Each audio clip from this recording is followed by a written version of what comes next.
இந்த வீடியோ வந்து நாங்கள் ஒரு டீச்சர் வந்து எப்படி ஒரு அசஸ்மெண்ட்டு அப்லோட் பண்ணுறதை பற்றி நாங்கள் பார்க்க போகிறோம். டீச்சர் வந்து லாகின் பண்ண பிறகு இப்படி ஒரு மெனு ஒன்று எங்களுக்கு வந்திருக்கும். இதில் பார்த்தோம்னா டேஷ்போர்ட், எக்ஸாமினேஷன், ஷெட்யூல்ஸ். இதில் நாங்கள் எக்ஸாமினேஷன்ன்றதை செலக்ட் பண்ணுவோம். இதில் பார்த்தீங்கன்னா இந்த டீச்சருக்கு வந்து ஒரு பாடம் வந்து அசைன் பண்ணப்பட்டிருக்கு. இதில் பார்த்தீங்கன்னா கம்ப்யூட்டர் பேஸ் இன்ஃபர்மேஷன் மேனேஜ்மெண்ட் அந்த பாடம் வந்து அசைன் பண்ணப்பட்டிருக்கு. இப்போ நாங்கள் இதில் பார்த்தீங்கன்னா ஸ்டார்ட் என்ற பட்டனை கிளிக் பண்ண வேணும். ஸ்டார்ட்ன்றதை நாங்கள் கிளிக் பண்ணோம்னா இந்த எக்ஸாம் வந்து ஃபைனல் அசஸ்மெண்ட்டில் இவ்வளோ மார்க்ஸ் எடுக்க போகுது. இப்போ அசஸ்மெண்ட் மார்க்ஸ் கேட்குது. இது வந்து ஒவ்வொரு பாடத்துக்கும் ஒவ்வொரு மாதிரி இருக்கும். இப்போ நான் இது வந்து 40 கொடுக்கலாம். இல்லை உங்களோட பாடம் 30 வரும். எல்லோரும் வந்து 30 மார்க்ஸ் வரும். 30 அவருக்கான அசஸ்மெண்ட்டுக்கான எலிஜிபிலிட்டி வந்து 30% ஆட்டோமேட்டிக்காக அதில் வந்து கண்டுபிடிச்சி 9 போடும். இல்லை நீங்கள் மாற்றணும் மேடம். இது வந்து என்ன செய்ய போதுன்னா நாங்கள் அப்லோட் பண்ண ஸ்டூடெண்ட்ஸ் வந்து 9 விட குறைவாக இருந்தால் அவைக்கு வந்து எண்ணி வந்து போடுறதுக்கு நாங்கள் இந்த எலிஜிபிலிட்டி மார்க்ஸை வந்து இங்கே நாங்கள் அப்டேட் பண்ணுறோம். அப்போ ஆனால் இந்த பாடம் பார்த்தோம்னா இது வந்து ஒரு ஐடி பாடம், இது ப்ராக்டிக்கல் இருக்கிறபடியே நான் இதை 40 மாற்றுறேன்.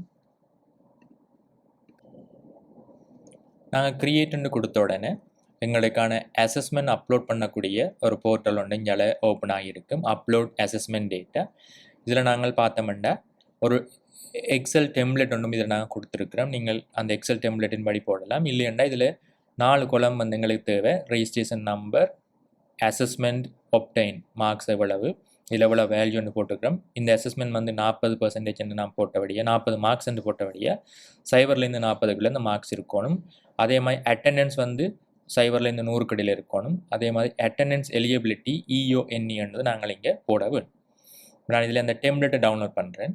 டவுன்லோட் பண்ணி நான் எனக்கு உரிய லொக்கேஷனில் வந்து சேவ் பண்ணிக்கொள்கிறேன். கொடுத்துட்டு நாங்கள் இது ஓப்பன் பண்ணோம்னா இது வந்து எக்ஸலில் ஓப்பன் ஆகும்.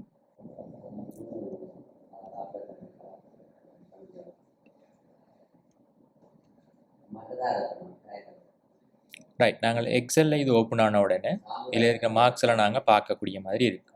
இது வந்து ஒரு சாம்பிளான டேட்டா.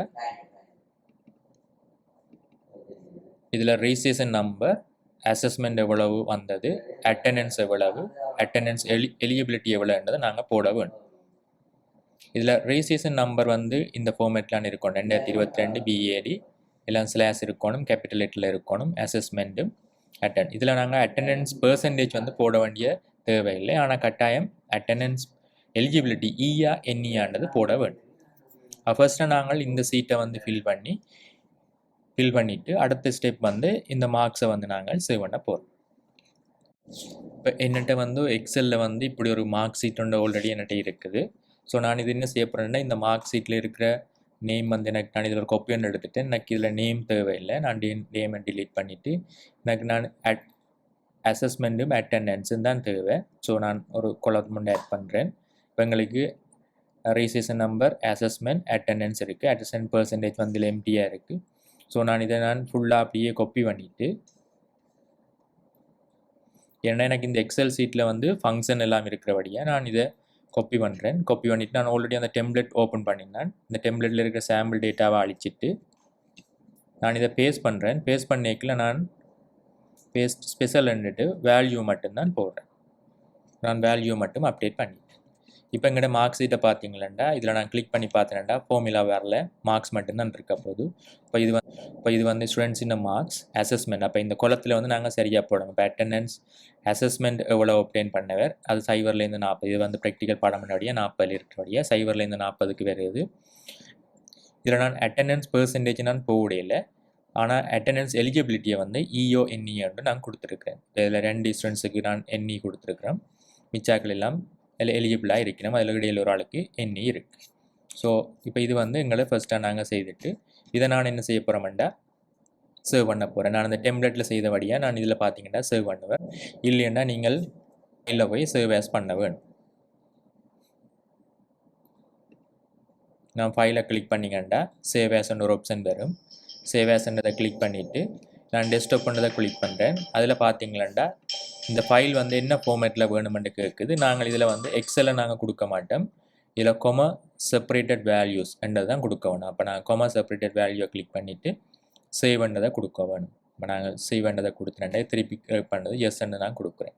இப்போ எனக்கு இந்த எக்ஸல் சீட் வந்து நான் இப்போ ப்ரிப்பேர் பண்ணிட்டேன் எங்களோட ரிக்யர்மெண்ட்ஸுக்கு ஏற்ற மாதிரி. இப்போ நாங்கள் இதில் இந்த ஸ்டெப்பில் நிற்கிறோம். Upload assessment. நான் இந்த எக்ஸல் சீட் ப்ரிப்பேர் பண்ணிவிட்டேன். செலக்ட்ன்றதை கொடுக்குறேன். கொடுத்துட்டு இந்த எக்ஸல் சீட் வந்து டெஸ்க்டாப்பில் இருக்குது. நான் அந்த இடத்த செலக்ட் பண்ணிவிட்டு ஓப்பன்ன்றதை கொடுத்துட்டு ப்ரிவியூன்றதை கொடுக்குறேன். இப்போ நான் இதில் ப்ரிவியூன்றதை கொடுத்த உடனே இதில் இருக்கிற ரெக்கார்ட்ஸ் வந்து எங்களுக்கு காட்டும். இதில் பார்த்தீங்கன்னா ரெஜிஸ்ட்ரேஷன் நம்பர் என்ன, அவற்றை அசஸ்மெண்ட் மார்க்ஸ் எவ்வளவு, அட்டண்டன்ஸின் எலிஜிபிலிட்டி எவ்வளவு, மார்க்ஸ் எலிஜிபிலிட்டி எவ்வளவு. இப்போ இதை நாங்கள் 31 போட்டபடியாக இவருக்கு வந்திருக்கு. இப்போ இதில் அட்டண்டன்ஸும் மார்க்ஸும் இருந்தால் அவற்றை ஃபைனல் எலிஜிபிலிட்டி இருக்குமென்றதை காட்டுது. அதே மாதிரி இதில் 2வது ஸ்டூடெண்ட்ஸை பார்த்தோம்னா இவருக்கு 10 மார்க்ஸ் இருந்தபடியாக இவற்றை மார்க்ஸ் எலிஜிபிலிட்டி என்று போட்டிருக்கு. ஆல்ரெடி இவருக்கு நாங்கள் அட்டண்டன்ஸ் கொடுத்தபடியாக ரெண்டும் இதில் ஏதாவது ஒன்று இருந்தால் இவருக்கு போடும். இதில் நாங்கள் பார்த்தோம்னா அட்டண்டன்ஸ் இருக்குது, ஆனால் இவருக்கு மார்க்ஸ் வந்து இருக்கிறோம். ஆனால் ஃபைனல் கிரேட் வந்து அவருக்கு என்றதை போடும். இப்படி நீங்கள் ஒவ்வொரு ரிசல்ட்டையும் வந்து செக் பண்ணிவிட்டு இதில் இருக்கிற உங்களோட சீட்டோட வந்து செக் பண்ணிவிட்டு ப்ரீவியூ செக் பண்ணிவிட்டு கடைசியாக பார்த்தோம்னா ஐ கன்ஃபார்ம் பண்ணதை கொடுத்துட்டு இல்லை நாங்கள் இதில் ஏதாவது பிழை விட்டுட்டோம், இதில் ஏதாவது மாற்றம் ஒன்று செய்யணும்னா நாங்கள் பேக் டு அப்லோட். அப்போ இதை கொடுத்தா நாங்கள் இதை இம்போர்ட்டன்றதை கொடுத்தோம்னா தான் அப்லோட் ஆகும். இல்லை நாங்கள் இதில் நான் பிழை ஒன்று கண்டுட்டோம்னா நாங்கள் பேக்குன்றதை கிளிக் பண்ணிவிட்டு திருப்பி நாங்கள் எங்களோட எக்ஸல் ஃபைல் அப்டேட் பண்ணிவிட்டு நான் திருப்பி என்ன செய்யலாம்டா அசஸ்மெண்ட்டை கிளிக் பண்ணுறது ப்ரிவியூன்றதுக்கு நாங்கள் வருவோம். அப்போ இது வந்து ஒரு ப்ரிவியூவான ஸ்டெப். இதில் வந்து டேட்டா ஒன்றும் ஸ்டோர் ஆகாது. நான் ப்ரிவியூவை கொடுத்துட்டு கன்ஃபார்ம்ன்றதை டிக் பண்ணிவிட்டு இம்போர்ட்ன்றதை நாங்கள் கொடுத்து விட்டோம்டா இப்போ இந்த ஸ்டூடெண்ட்ஸ் இந்த மார்க்ஸ் வந்து இங்கே அப்லோட் ஆகிடும். இன்னொன்று நாங்கள் அப்லோட் பண்ணிட்டு செக் பண்ணுறேன்டா இதில் பார்த்தீங்களா இந்த மெனுவுக்கு மேலேயே வியூ சம்மரி என்ற பட்டன் இருக்குது. அப்போ நாங்கள் இதை கொடுத்தோம்னா நீங்கள் யாருக்கு அப்லோட் பண்ணிங்களன்றது இங்கே காட்டியிருக்கு. நான் இதில் இந்த மெனுவை ஹைட் பண்ணிவிட்டு நான் இதில் ஓல்ன்றதை கொடுக்குறேன். எல்லாட்ட மார்க்ஸையும் காட்டு என்ன பார்த்தீங்கன்னா நீங்கள் இதில் டேபிளில் சோர்ட் பண்ணி பார்க்கலாம். இந்த கோர்ஸ் எலிஜிபிலிட்டி பார்த்தீங்கன்னா இங்கே காட்டுது. இப்போ இந்த ஸ்டூடெண்ட்ஸ் என்ன ஸ்டூடெண்ட்ஸ் அவருக்கு அசஸ்மெண்ட் என்ன, அசஸ்மெண்ட் எலிஜிபிலிட்டி என்ன, அட்டண்டன்ஸ் எலிஜிபிலிட்டி என்ன, கோர்ஸ் எலிஜிபிலிட்டி என்னன்றதை காட்டுது. அப்போ இதில் நீங்கள் அப்லோட் பண்ண ஆள் வந்து சரியாக இருக்கான்றதை ஃபுல்லாக பார்த்துக்கொள்ளலாம்.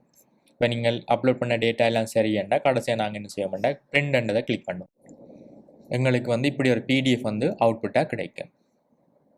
இந்த அவுட்புட்டை பார்த்தோம்னா நாங்கள் போட்ட சம்மரி வந்து இங்கே பிரிண்ட் ஆகியிருக்கு. மார்க்ஸ் என்ன, மார்க்ஸுக்கான எலிஜிபிலிட்டி என்ன, அட்டண்டன்ஸ் என்ன, அட்டண்டன்ஸுக்கான எலிஜிபிலிட்டி என்ன, கோர்ஸ் எலிஜிபிலிட்டி என்னன்றது இருக்கும்.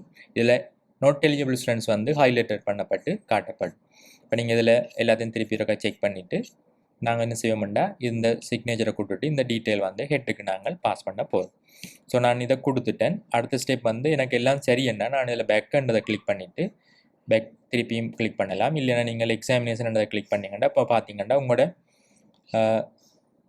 தொடக்கத்தில் வந்த அந்த இடத்துக்கு நாங்கள் வந்துட்டோம். எக்ஸாமினேஷனில் நீங்கள் திருப்பி செக் பண்ணி பார்க்குறனாலும் இதில் செக் பண்ணி பார்க்கலாம். வியூ பிரிண்ட் என்றதை கொடுத்து பார்க்கலாம். நீங்கள் வியூன்றதை கொடுத்தீங்கன்னா அந்த சம்மரி வந்து திருப்பி நீங்கள் பார்க்கலாம், உங்களுக்கு அவைலபிளாக இருக்கும்.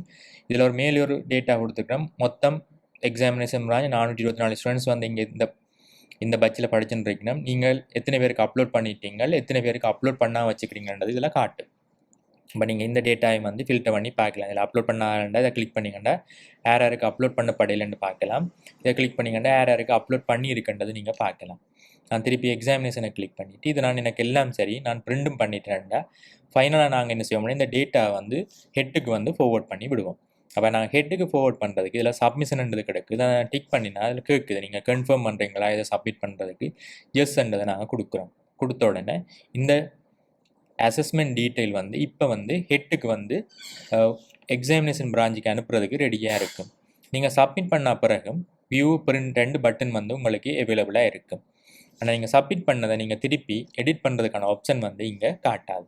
அப்போ நாங்கள் சப்மிட் பண்ணுறதுக்கு முதல் நாங்கள் அங்களோட அசஸ்மெண்ட் டீட்டெயில் எல்லாம் சரியோன்னு பார்த்துட்டு சப்மிஷனை கொடுப்போம். இது வந்து டீச்சருக்கு இவ்வளவு ப்ரொசஸும் செய்தோம்னா டீச்சர்கிட்ட ஒர்க் வந்து கம்ப்ளீட்டட் ஆகிடும். இப்போ அந்த ஸ்டூடெண்ட்ஸ் இந்த எலிஜிபிலிட்டி வந்து எக்ஸாம் பிரான்ச்சுக்கு வந்து ஹெட் வந்து ஃபார்வர்ட் பண்ணி வைப்பேன்.